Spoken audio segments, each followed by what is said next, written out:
KPBS On Demand is supported by Splatero, helping homeowners pay off debt by offering streamlined access to your home's equity with no additional monthly payments or new debt. Splatero provides a lump sum payment in exchange for a share of your home's future value. Pre-qualification is available at splatero.com. Good morning, I'm Annika Colbert. It's Thursday, December 17th. The pandemic's toll on mental health in Latino communities. We'll have that story next, but first, let's do the headlines. Hospitals in California have filled up so fast that officials are opening mobile field facilities while scrambling to find doctors and nurses to staff them. California sent 5,000 body bags to Los Angeles and San Diego. The state has 60 refrigerated mobile trailers on standby as makeshift morgues. Locally, San Diego County health officials reported 2,867 new infections on Wednesday. That's the second highest daily case count ever recorded. 23 new deaths were reported. The county announced a new policy on Tuesday as San Diego's hospital emergency rooms fill up. The policy, known as complete diversion, means some hospitals can temporarily stop ambulances from delivering patients to their ERs. The diversion can last for up to 4 hours. During that time, ambulances take patients to other nearby hospitals. Diversion policies are not uncommon when hospital ERs fill up, but this is the first time San Diego County hospitals have had the ability to completely stop the flow of ambulances to their facilities.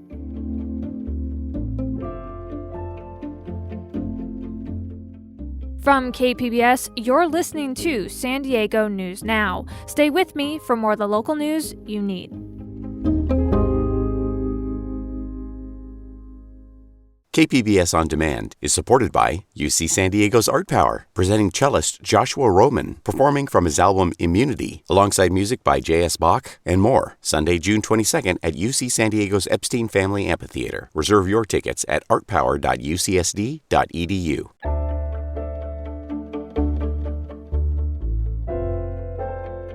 The San Diego Chicano Federation has seen firsthand how the fear and anxiety caused by the pandemic has impacted its communities.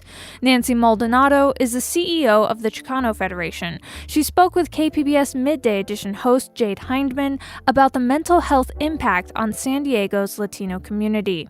The consequences and the fear of having to choose between going to work and providing for your family and knowing that you are increasing the risk of them being exposed to a potentially deadly virus, the impact that has on so many families across San Diego, I can't even imagine. And the families that we work with the majority are working families and are mostly essential workers. So we see that across the board, and that fear and that concern, especially for their families. And when we talk about families, tell me about the children. How are they being affected? The majority of the children that we serve are 0 to 5, and they don't have the ability to express what they're feeling and what they're seeing and the secondhand effects of the stress that their parents are feeling. So we're seeing a lot of behavioral concerns and children acting out and not being able to express, right, all of the emotions that they are feeling. And so, in communication with our mental health consultant that we work with, she has expressed a significant increase in behavioral issues, particularly in these last couple of months, because now there's a culmination of everything just playing out, and it's our children who are feeling it. And when you're prioritizing the needs to keep a roof over your head and food on the table, seeking help for your mental health may seem like a luxury. Is that a common mindset in the community you serve? Yes, what we're hearing from families is, their concern for rent and food and bill assistance. And oftentimes, once we start to talk to them, then we can start to talk about their concerns about themselves and their health. But that doesn't always come up at first because they're so concerned about their family. And, culturally, we also tend to have a lot of respect for privacy. And we don't naturally, as a culture and, as Latinos, talk about private issues or concerns. And how does a lack of access to adequate health care exacerbate that problem? without access to healthcare, health conditions are going to be kind of last on someone's list. So if they don't have health insurance and don't know where to go, they're not always going to seek treatment right away, especially if they're having signs and symptoms of mental health. So not only are they harder to identify, but also they're going to be last on someone's list if they don't have health insurance. And in addition to that, we're coming off of 4 years of constant attacks on our community, and the message being sent to people, particularly people who are undocumented, that if they utilize government resources, that it could impact their citizenship status. So we have a lot of people who are afraid to get help, to seek access to resources. So that in mind, what role can trusted community-based organizations play in making sure people in the Latino community are able to access mental health care? I think that's the ticket, right? Is that there are a lot of community-based organizations who have earned the trust of our community, and we really need to leverage those resources and being able to provide referrals to where our families can go and being a trusted place where families can call and know that their information isn't going to be shared, that they can trust in that. So one of the things that we have done is we have hired resource and referral a team to field those calls and to be able to make those referrals and also to follow up, because that's also a key to making sure that families get access to resources. It's not enough to just provide them a number to call. Sometimes people need that second call or that follow up, or, if making sure that they have childcare or transportation to be able to go to an appointment. And that's, as community-based organizations who understand our culture, that's the role that we can play. That was Nancy Maldonado, CEO of the Chicano Federation, speaking with KPBS Midday Edition host Jade Hindman. Democratic state lawmakers are renewing a push to end mandatory prison sentences for certain drug crimes. Cap Radio's Nicole Nixon reports. Judges aren't always allowed to send drug offenders to rehab or probation, and State Senator Scott Wiener says they should be. California helped pioneer mass incarceration in the 70s, 80s, and 90s, despite our progressive reputation. And now it should be on California to help lead the way out of mass incarceration. His bill would allow judges to choose between jail time, probation, or other options for nonviolent drug offenders who are convicted of crimes like possessing a half ounce of heroin or selling meth. The measure has support from liberal leaders in the criminal justice sphere, like newly sworn-in Los Angeles County District Attorney George Gascon. Several other states have also relaxed mandatory sentencing laws in recent years. This will be the fourth iteration of this bill in California. Previous versions stalled after Wiener says they hit procedural roadblocks. In Sacramento, I'm Nicole Nixon. And now we have an update for you on a story we first brought to you in October. A former caregiver was arrested and charged this week for allegedly sexually assaulting 3 elderly women at 3 local nursing homes. KPBS's Amita Sharma reports. El Cajon police arrested ex-caregiver Matthew Flukiger 18 months after he was accused of sexually assaulting a 71-year-old woman at Avocado Post-Acute Nursing Home. In that case, the San Diego County District Attorney's Office has charged Flukiger with 1 count of forcible, lewd, and lascivious conduct on an adult by a caretaker. Flukiger also faces similar charges involving 2 other women, one with dementia at San Diego Post-Acute and another at Parkway Hills Nursing and Rehabilitation in La Mesa earlier this year. Amita Sharma, KPBS News.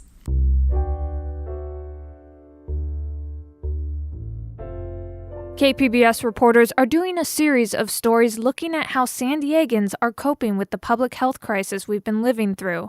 We're calling them Pandemic Profiles. KPBS education reporter Joe Hong brings us this story of one UC San Diego student who's been forced to finish her last year of college from halfway around the world. 22-year-old Ariana Cubillion has spent the last 9 months trying to make the most of her final year of college while living in the Philippines. Cubillion says being with her family during this crisis has its upsides. I certainly liked it more in a way because when I'm there in the States, I was just kind of alone, have to take care of myself. And of course, everything's like crazy with the pandemic, so it's kind of nice to be in something so familiar to me. But as she saw her friends and past roommates reuniting and quarantining together, she started to feel isolated. But she found comfort in journaling and writing down her frustrations about being stuck at home. She eventually learned to appreciate her time with her family. And I'm in a much better place now because I'm not constantly thinking anymore about what I should be experiencing. And I've managed to find a way to just be grateful that I can be home. Kubilian expects to stay in Manila at least until the spring quarter starts in March. When she returns to San Diego, she said she's hoping to salvage the last bit of her senior year. Joe Hong, KPBS News. And now, Maya Madsen. She's the mastermind behind Maya's Cookies in Grantville. She tells us how two major events, COVID-19 and the killing of George Floyd, set her business on a path she could not have imagined. Once the pandemic hit and people were shopping from home and ordering online, we really started to see an increase in sales. After the horrific death of George Floyd, people wanted to support Black-owned businesses, and I started noticing the sales going up.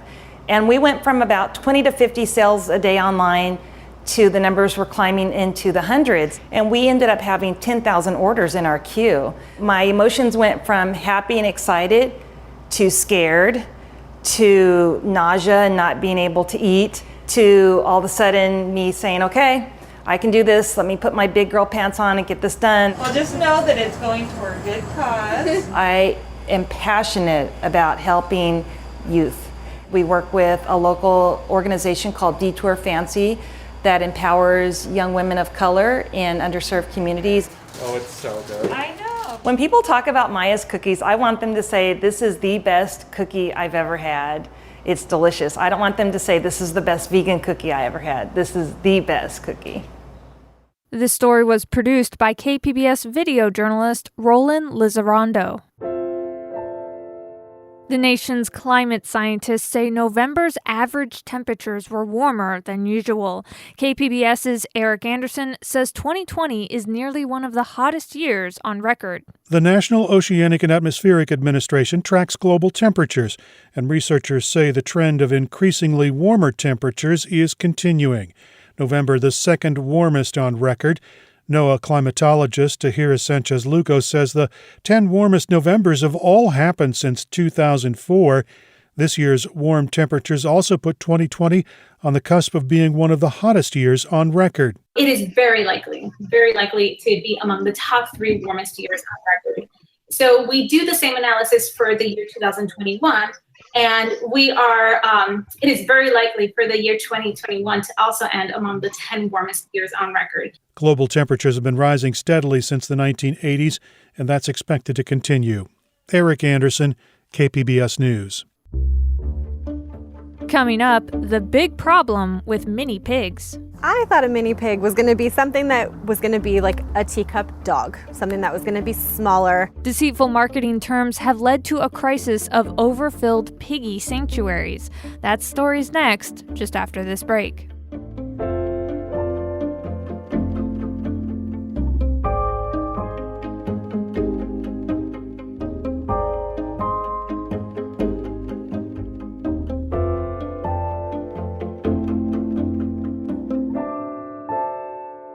KPBS On Demand is supported by Latino Legacy Foundation, presenting their Storyteller series, Reach for the Stars with Ellen Ochoa, the first Latina astronaut, former NASA director, and San Diego native, Sunday, June 29th. More at latinolegacyfoundation.org.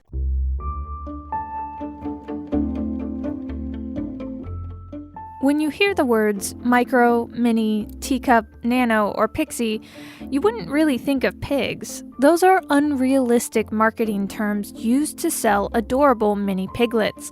The misrepresentation is a big problem for buyers who may end up with more than what they bargained for. KPBS's Maya Trabolsi reports. Come on. It's snack time for Brittany Whistle's 2 mini pot-bellied pigs. As she waits for a house call from the vet, she casts handfuls of oatmeal flakes onto the artificial turf so Alfie and Ozzy can do what pigs love to do, root for goodies. Looking at these pigs, you might not think the words micro, mini, nano, pixie, or even teacup are appropriate. While they may have fit into a teacup as piglets, those days are long gone.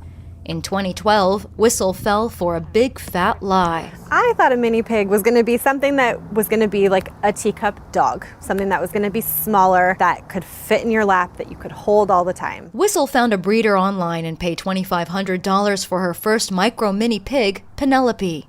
The breeder had her come at night and didn't allow access to see the parents. She had said that there was no lighting in her barn or the pigs were all sleeping. So there's just a couple of things that are red flags now. She was given feeding instructions that, had she followed them, would have starved the young pig. To feed her tablespoons of feed. Tablespoons. And to slowly increase it, but never by much. Underfeeding is a common strategy among unscrupulous breeders to keep pigs small, but they grow for at least 3 years. We were told that by a year of age, they would be 10 pounds, and by the time they were full grown, they would be no more than 20 to 30 pounds. By the time Penelope died of heart disease in 2019, she weighed 167 pounds. Whistle found others who had also unknowingly fallen for the micro pig myth and believes social media had a hand to play. I think it really, really perpetuated the problem. You just see all these cute videos of these little piglets doing fun things in their homes, and now people are seeing, oh, pigs aren't barn animals. Pigs can live in homes.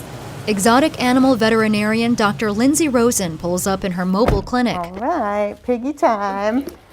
Our mobile x-ray unit. Because Ozzy came from the same breeder as Penelope and born to the same parents, x-rays make sure he doesn't have the same heart condition that killed her. You're such a good boy. Dr. Rosen says while mini pigs do exist, they're only mini when compared to huge production pigs. She says some breeders are dishonest about what they're actually selling. I asked Dr. Rosen to comment on a breeder's website that charges up to $3,500 for breeder-quality micro-mini pigs it claims will be 20 to 30 pounds fully grown. They either are just blatantly lying and the pigs get a lot bigger, or they're telling people not to feed them, or the pigs have some horrible genetic problem. I mean, there's no way that is possible. Reputable breeders like Haley Caniglio take time to educate customers. Backyard breeders essentially are telling you their pigs are full grown when in fact they are not. So the parents that you're looking at are actually going to double in size, and then you're going to wonder why your piglet ended up getting so big. Though mini pig marketing can be deceptive, it's not illegal. Pigs don't have the same protection under the law as traditional pets because the USDA classifies them as livestock swine, whether they're companions or food. Daddy, what else? Good girl. The grass at Grazin' Pig Acres has long been grazed by the rescued residents here. And I've got some here that are people that paid $1,000 for. Marty and Nancy Kuntz run this sanctuary in Ramona. When they get big, they don't want them anymore. They say all the other sanctuaries they know are maxed out like they are. Inundated with calls every week. Some of the people we don't even call back because we don't even know what to tell them because there's no other sanctuaries that has any room. There's just no control over the breeders, and they just keep doing it to make a dollar, because as soon as you buy that little baby and you drive off of their property, they don't want to see you again. Because they love red. The Kuntzes say pigs make great pets, but they ask that people visit, learn, then adopt, so overfilled sanctuaries like theirs don't have to turn away pigs, abandoned just for being pigs. That was KPBS's Maya Trabulsi. KPBS reached out to other breeders for this story, but received no response for comment. And that's it for the podcast today. Be sure to catch KPBS Midday Edition at noon on KPBS Radio or watch KPBS Evening Edition at 5 o'clock on KPBS Television. As always, you can find more San Diego news online at kpbs.org. I'm Annika Colbert. Thanks for listening and have a great day.